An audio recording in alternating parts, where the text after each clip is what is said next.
Good evening, ladies and gentlemen. Good evening. I'm your host, Quianna, Canada. Welcome back to Quianna's Shelf. Before we get in this evening's topic, don't forget to like, share, and subscribe to this channel. Remember that your likes and your shares, what it does is it pushes this kind of content up in the algorithm.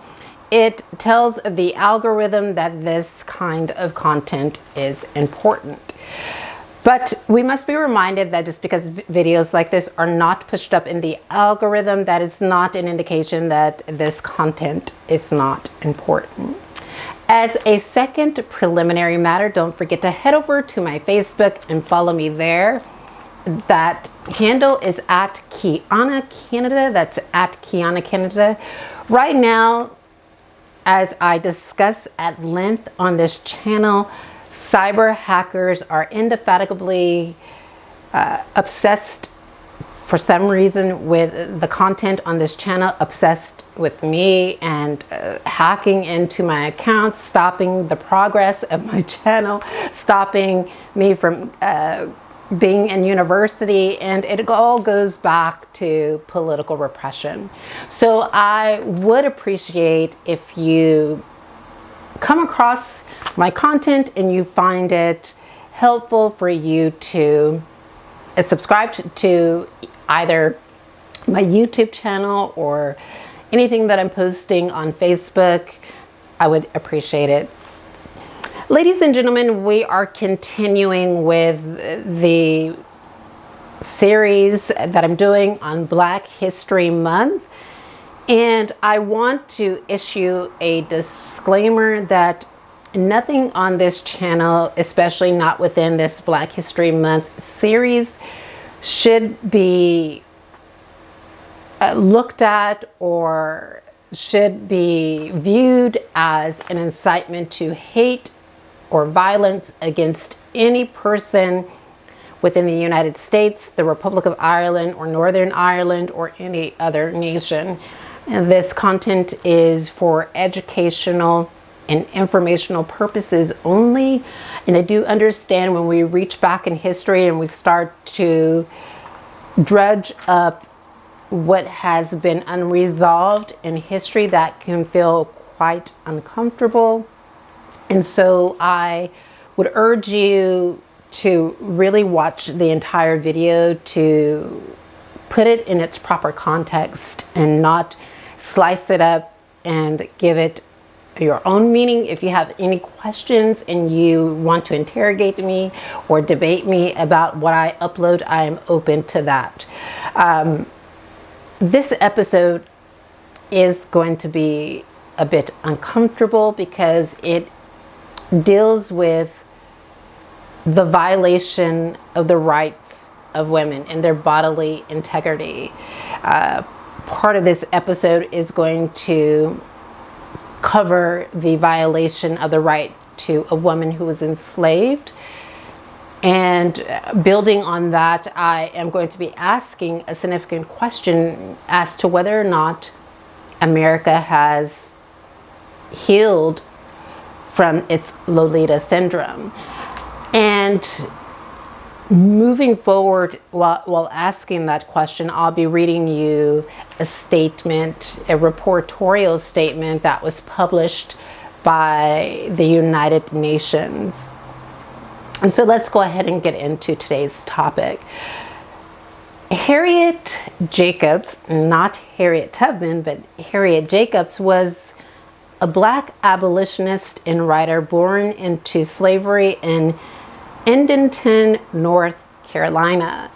And ladies and gentlemen, this is the most disturbing part. So if you are sensitive to content about the violation of the rights of women and children, I would really urge you to back away from this video at this point, because there is going to be some sensitive information in this video. So at the age of 13 years old, she was essayed by her master, James Norcombe. James Norcombe threatened to sell her children if she didn't submit to his desire. And this is, I think you can describe it as concupiscent desire for enslaved black children. And so, ladies and gentlemen, as a result of this persistent harassment by her captor, Harriet Jacobs made the decision to hide in a tiny crawl space under the roof of her grandmother's house. There is some conflicting accounts as to whether or not this crawl space within where she hid was at the house of another slave owner who was a woman, or whether the crawl space was her grandmother's house. And I did my due diligence to try and research that thoroughly to get a consistent account of where she hid, but online there are differing accounts, so I just want to let you know that. But what is consistent is that for Harriet Jacobs, this crawl space was so low that she could not stand up. And after staying there for several years, she finally managed to escape to the free north, where she was reunited with her children. And I think we should just reflect on that for a moment, but I also want to read to you a passage that Harriet Jacobs wrote when she remembered her life as a young slave girl. And she said, "But now entered on my 15th year, a sad epoch in the life of a slave girl. My master began to whisper foul words in my ear. Young as I was, I could not remain ignorant of their import. I tried to treat them with indifference or contempt. The master's age, my extreme youth, and the fear that his conduct would be reported to my grandmother made him bear this treatment for many months. He was a crafty man and resorted to many means to accomplish his purposes. Sometimes he had stormy, terrific ways that made his victims tremble. Sometimes he assumed a gentleness that he thought must surely subdue. Of the two, I preferred his stormy moods, although they left me trembling. He tried his utmost to corrupt the pure principles of my grandmother had instilled. He peopled my young mind with unclean images, such as only a vile monster could think of. I turned from him with disgust and hatred. But he was my master. I was compelled to live under the same roof with him, where I saw a man 40 years my senior daily violating the most sacred commandments of nature. He told me I was his property, that I must be subject to his will in all things. My soul revolted against the mean tyranny. But where could I turn for protection? No matter where the slave girl be, as black as ebony or as fair as her mistress, in either case, there was no shadow of law to protect her from insult, from violence, or even from death. All these are inflicted by friends who bear this shape of men. The mistress, who ought to protect the helpless victim, has no other feelings toward her but those of rage. And so, as you can see, Harriet Jacobs wrote this interesting passage about her experience as a young girl, an adolescent girl, enslaved and experiencing daily harassment from her captor. And reflecting back on that history, ladies and gentlemen, reflecting deeply back on that and understanding that in its fullest, I want to read to you a statement that was published by the United Nations, because, to reiterate, I don't believe that the United States has learned from, healed from, or even departed from its Lolita syndrome. And we are beginning to understand that quite fully with the Epstein files. To be sure, the United Nations on the 16th February 2026 published, "Flawed Epstein file disclosures undermine accountability for grave crimes against women and girls." And in the statement, they said the so-called Epstein files contain disturbing and incredible evidence of systematic and large-scale abuse, trafficking, and exploitation of women and girls, UN experts said. According to the experts, these acts could amount to sexual slavery, reproductive violence, enforced disappearance, torture, inhuman integrating treatment, and femicide. These crimes are committed against a backdrop of supremacist beliefs, racism, corruption, extreme misogyny, and commodification and dehumanization of women and girls from different parts of the world, the expert said. The Epstein files, which are suggestive of the existence of a global criminal enterprise, have shocked the conscience of humanity and raised terrifying implications of the level of impunity for such crimes. And so there is this full statement. They go on to say, the disclosure process is taking place under the Epstein Files Transparency Act, signed into law on the 19th of November 2025. On 30th January 2026, after delays, the Department of Justice released a major tranche of material, including more than 3 million pages, 2,000 videos, and 180,000 images.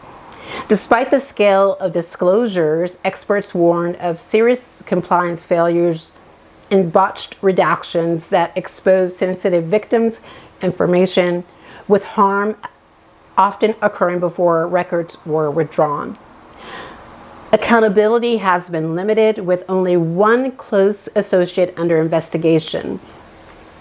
Under international human rights law, states are obligated to prevent, investigate, and punish violence against women and girls, including acts by private actors. The grave errors in the release process underscore the urgent need for victim-centered standard operating procedures for disclosures and redactions so that no victim suffers further harm. They go on to say that the experts urge U.S. authorities to urgently remedy these failures, ensure full disclosures to understand methods of criminal enterprise, fully remedy and reparation for victims for all harms sustained, and in impunity for perpetrators. Now, within this open communication, this reportorial that was posted and published by the United Nations, a question that is for us to consider, which appears to be substantiated, is whether or not the acts of what has happened to those women and girls during that period of time is or constitutes crimes against humanity. And I think if we actually looked at this in its totality back to slavery, and built on that history up until today, I think that we could start to hold these powerful men responsible for its criminal acts against marginalized communities, women, and children. Now, crimes against humanity, Article 7 of the Rome Statute defines crimes against humanity through a number of limitations. One of this requirement of widespread and a systematic attack. Now, when we think about this, they may argue that the United States could argue that this is not widespread or systematic because most of the victims are contained within the United States and there is a limited number of victims. I'm not sure what it will argue. But again, the United Nations is of the opinion, and I tend to agree with the United Nations, that because these women and these young girls were trafficked to different parts of the world and trafficked to Epstein's island, that would support an argument for crimes against humanity. And again, we may need to build on the past, because this is where it really all began, is during the transatlantic slave trade. Again, we can't ignore the stories of women that have come before the victims of Epstein. That's not to take away from their stories, because again, their stories are so important. We need to listen to their stories. And my position is this, is that if we address the root cause of this problem, which is what I believe to be white men in power getting away with these kinds of crime, and the reason why that is because this is all rooted in white supremacy. If we address the root cause, only then can we remedy the problem. And so they define attack as being attack is defined further as a course of conduct. The attack has to be carried out against a civilian population and not against combatants or armed forces. So, of course, in this particular situation, none of the women in the Epstein files were combatants, nor were they part of the armed forces. So this is a civilian population, and even the women back during the transatlantic slave trade, such as Harriet Jacobs, was a civilian. She wasn't the only enslaved woman or girl. She was a girl at the time. She was essayed by her captor, and she wasn't the only child, black child, that this was done to. The attack is carried out pursuant to or furtherance of a state or organizational policy to commit such an act. So the organizational policy during the time that this happened to Harriet Jacobs was slavery, right? Slavery. The organizational policy, I think that could be argued here with the Epstein files is blackmail, or I think that might be the argument, corruption.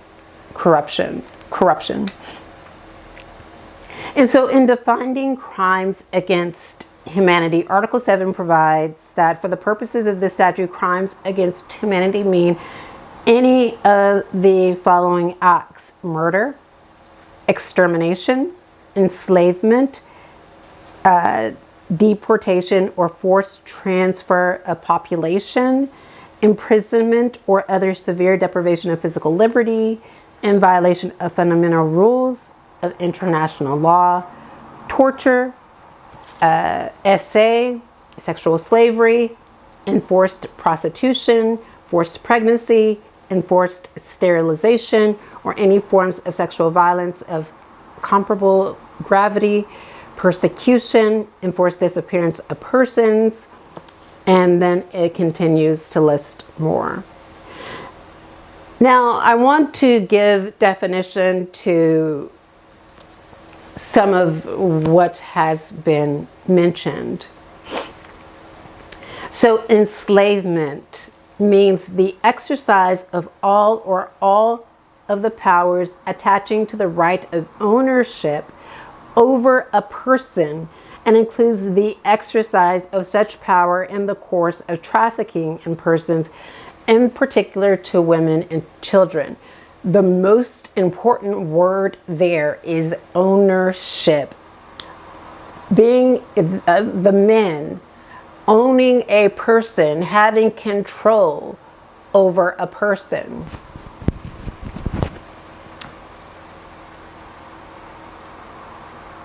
Now, we did read some alleged accounts in the Epstein files where there were victims who said that they were pregnant and they had to get rid of their children, get rid of their baby, and so that would fall under crimes against humanity. Forced pregnancy means the unlawful confinement of a woman forcibly made pregnant with the intent of affecting the ethnic composition of any population or carrying out other grave violations of international law. The definition shall not in any way be interpreted as affecting national laws related to pregnancy. So here they made it abundantly clear that this is an international definition and not to conflict with a domestic one. Another important definition is persecution means the intentional and severe deprivation of fundamental rights contrary to international law by reason of the identity of the group or collectivity. The identity of the group in the Epstein case is women and girls, so realistically girls, because this happened to girls when they were young.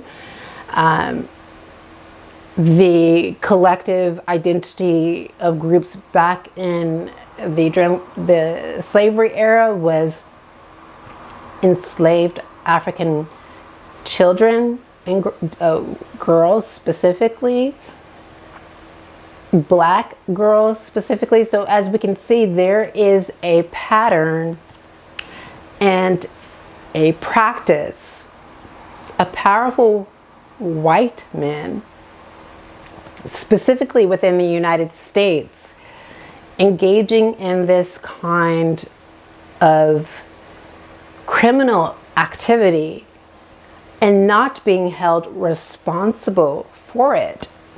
Now, some who watch this channel and this video may take it personal that I'm saying white men.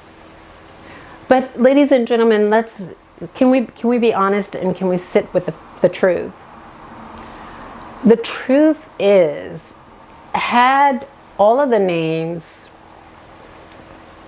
in the Epstein files, had those men all been powerful black men who did that to young white girls, there would be prosecution. We wouldn't stop hearing about prosecution. They'd have so many of those men in jail. And that's not to say that men like that should not be in jail, but this needs to happen to any man who is doing that to young girls. And what we have found is that none of the men in the United States, the politicians in power, the billionaires in power, some of the men that are abroad, I'm going to be careful about saying who those men are that are in my neck of the woods, but haven't been held accountable for their activities. We've seen governments take responsibility in England. We've seen responsibility in England. We've seen responsibility in Slovakia. And then I think we've seen responsibility in the Middle East to some small degree. But the United States is